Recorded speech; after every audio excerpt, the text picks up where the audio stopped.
You're listening to the Super League pod, coming up on this semi-final £1 million game edition of your favourite rugby league podcast. We've got a ton of feedback and shout-outs, a load of news and some squad announcements for the World Cup. We look back over the semi-finals and the £1 million game and bring you ours and your predictions for the 2017 Super League Grand Final. Strap yourselves in, kids. It's time for your favourite podcast, the Super League pod.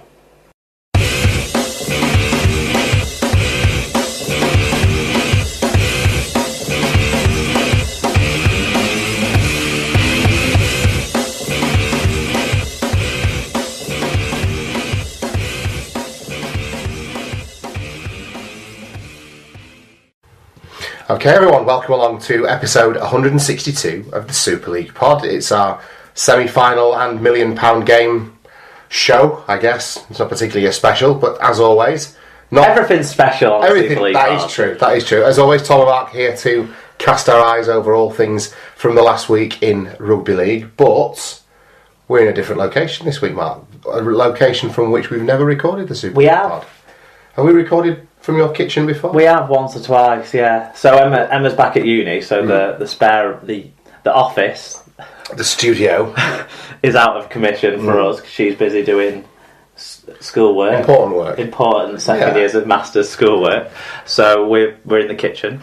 Yes, we are. And I don't know what the sound's going to be like because it's probably a differently laid out kind of room to what we're normally in. So I bet it's the most echoey we've been. Do you think so? I don't think it's as... I think it sounds more echoey at my old place.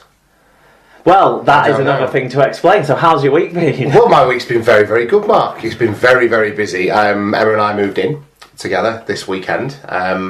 So took a couple of days off, Thursday and Friday, to chuck a load of stuff that we didn't need and move a load of stuff from Lythams to Cleveley's and settle bedrooms and things like that. And then the last couple of days, Erin's had her first official couple of nights. Well, obviously she stayed over there lots and lots at the house before, but in her own bedroom this time, rather than kind of just, shuffled around. Where what we used to do was I would share with Erin and Emma would share with her son Max.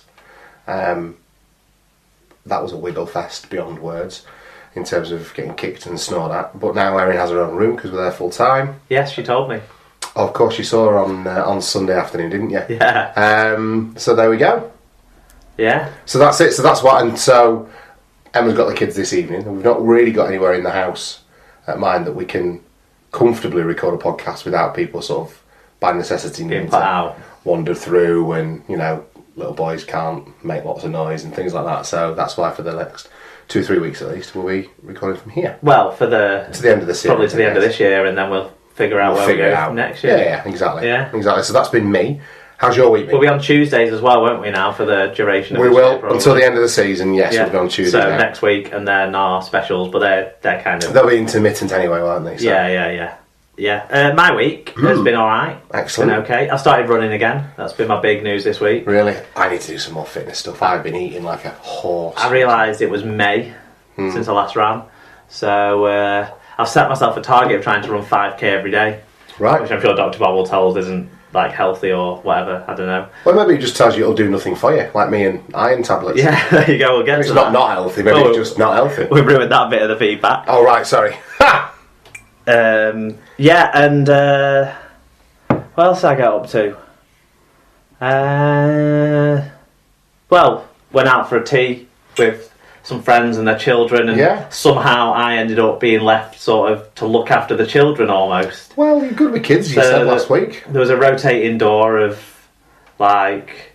some people's kids, and then one of them spilled the drink, which, have you heard about that? No. Did you get told about that? No. Because the spilled drink went on Erin. Oh, right. Then Erin wanted to swap spaces to be in the seat that wasn't wet, which was next to me, conveniently for her, so she could just bother me for the next 2 hours. Yeah, but you're kindred spirits, you're ginners together, aren't you? That's the thing. Yeah, so just a couple of rangers trying to make it a tough arch world. But I asked her about how year one was, and was she getting a new bed and stuff like that at Emma's house, and all the stuff that you ask kids. I don't know. And then she said, "But I've got something to tell you, but it's really sad, Mark. It's really sad. Is that okay?" I said, "Okay, you can tell me something." Yeah. Well, we had a doggy, and Mummy said it got a poorly tummy, Right. and then the vet couldn't do anything about it. So the doggy died. All right. But its brothers and sisters can't talk, so they didn't know that the doggy had died. Well, there you go. So I had to console your daughter about this tragedy of a dog that I guess Lindsay used to look after with a business and that. Couldn't tell you. Dying. Right. But then I got told about the new cats, so that was good. I've heard about the cats. I had no idea about the dog.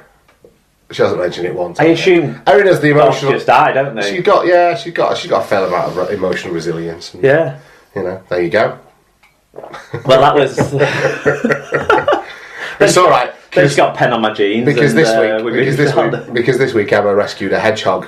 Yes, I got told about the hedgehog as well. Yeah, that hedgehog's no longer with us. As far as Erin is concerned, the hedgehog was going to live on a hedgehog farm with a lady who rescues hedgehogs. Ah. Reality was somewhat more abrupt, shall we say? But we named him Tyrion.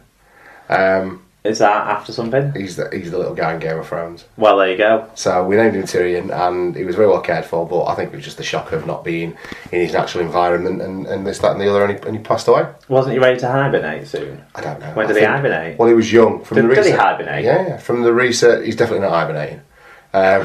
He's in a long-term state of hibernation. He's like he's pining for the fjords. So that was. We've had a lot of. Did he hibernate? Hedgehogs hibernate, yes. Right. Okay. But he'd been separated and he was young, and I think that was just what caused it. But, And you stood on him. No one trod on any hedgehogs.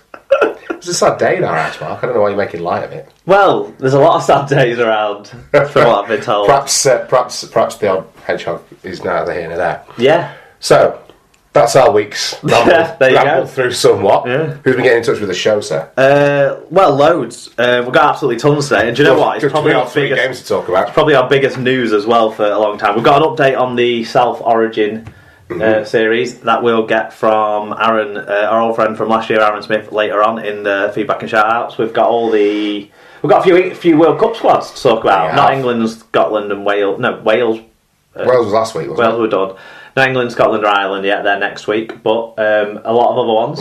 And then, the 3 games that you said about before. And then when we do the predictions for the grand final, we've got a few listener ones as well. We do. To roll into the show. And we need to talk about grand final meet-up as well. Yes, that'll come up in the feedback and shout-outs very soon. And about end of season review and all that sort of stuff. So I think we'd best...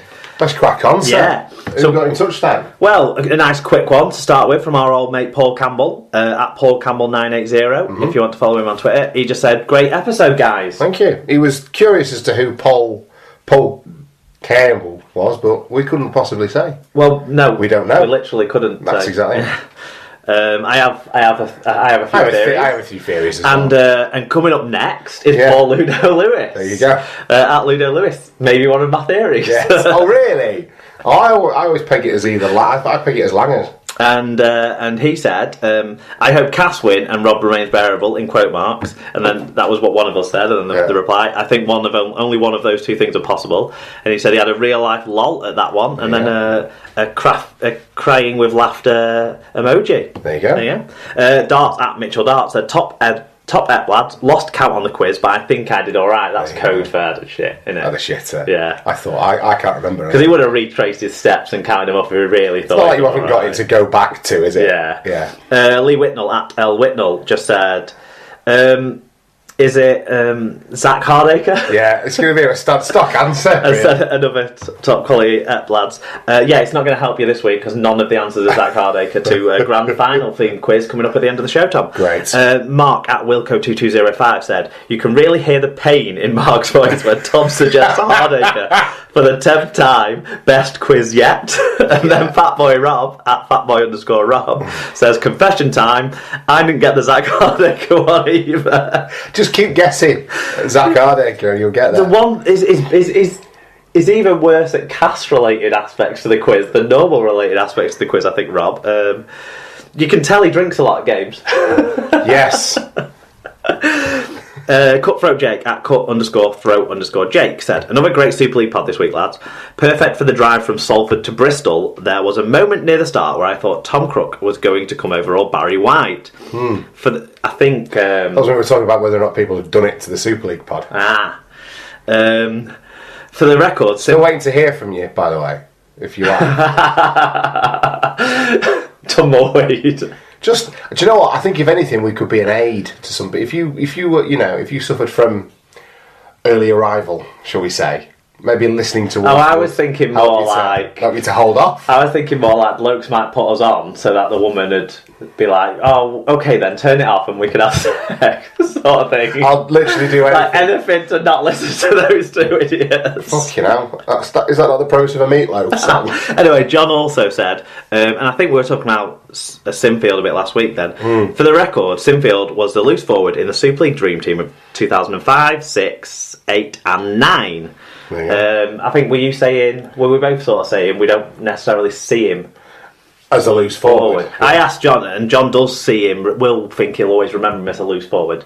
Right. Now, I've had a look at sort of some stats, and from what I could tell, over his career, he played roughly 45-46% of games as a halfback. Right. And 42% of games as a loose forward. Okay. And there was a couple of games in there where he played second row as well, and some off the bench, which we can't be sure where exactly he played. Yeah. I think most of his bench games were when he was playing hooker for a period. But yeah, so it is really evenly split in terms of where he played. I personally will always see him as a standoff.